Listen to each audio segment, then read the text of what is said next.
그래서 계속해서 음악 이야기를 해보죠. 언젠가는 내 중심을 한때 피아노가 아닌 음악이 아닌 다른 것들에게 막 넘겼는데, 체스가 인생의 중심이 되면 어떨까라고 생각은 해본 적이 있는데 자신은 없었어요. 체스를 많이 좋아하긴 해요.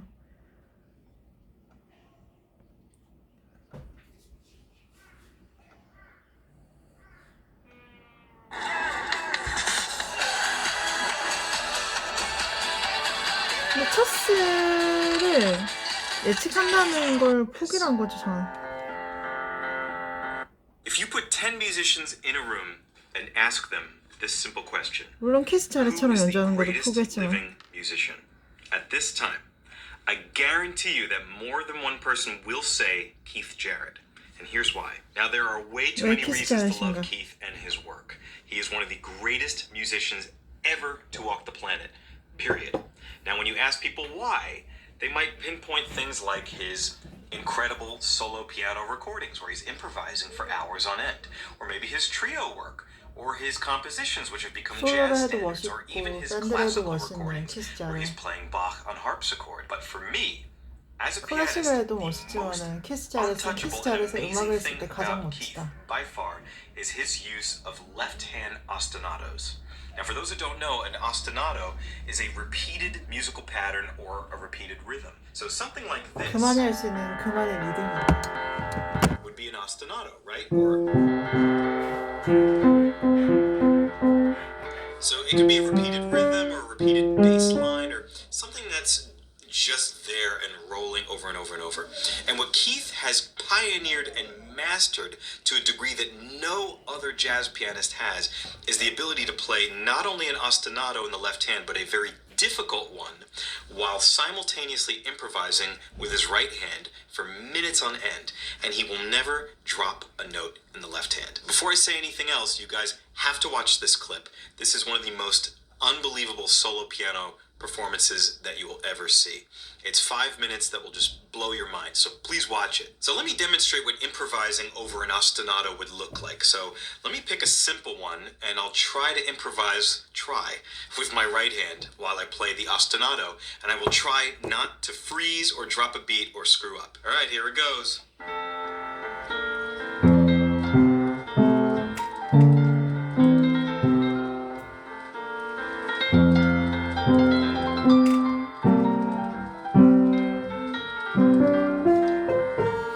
See, I'm trying to maintain this pattern in my left hand, not screw up, and improvise creatively with the right hand. It's very difficult. Now, in that clip that I made you guys watch, Keith does not do a nice and simple ostinato like the one I just did. He does something crazy.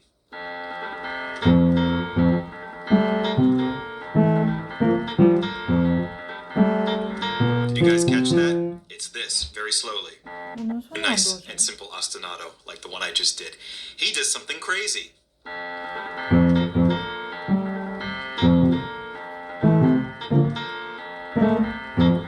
Did you guys catch that? It's this, very slowly. I mean, that is so difficult just on its own with the left hand. He's starting by reaching for an interval of a tenth, and he's barring two notes. He starts with G and A, barred with the thumb.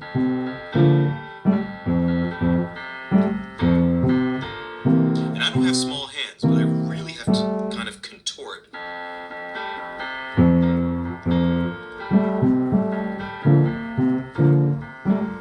So how does he do that so quickly and improvise so freely with the right hand? I can't tell you how he practices because I've never had the honor of meeting Keith, but when I was practicing ostinatos as a kid in college, which I did very briefly, I learned to do it by practicing every permutation and combination of rhythm against a left-hand pattern.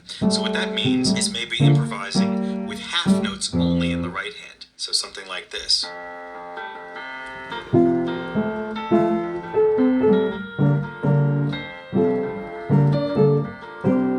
And then maybe trying quarter notes.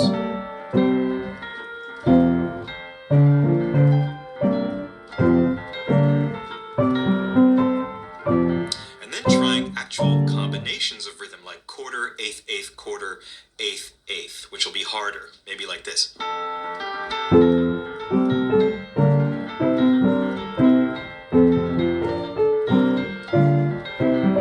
Right, something like that. You have to go through hundreds of these patterns and write them down and keep track and practice diligently in order to really free yourself up so that you can do anything spontaneously in the right hand while maintaining such a pattern in the left perfectly. It's so difficult and very few people have come even close to taking it to Keith's level. That's why I think it's the most impressive facet of his overall musicianship by far. One more thought. When people start taking piano lessons, the first thing that they ask me about, or I should say the number one worry that they have, is how they are going to put the hands together.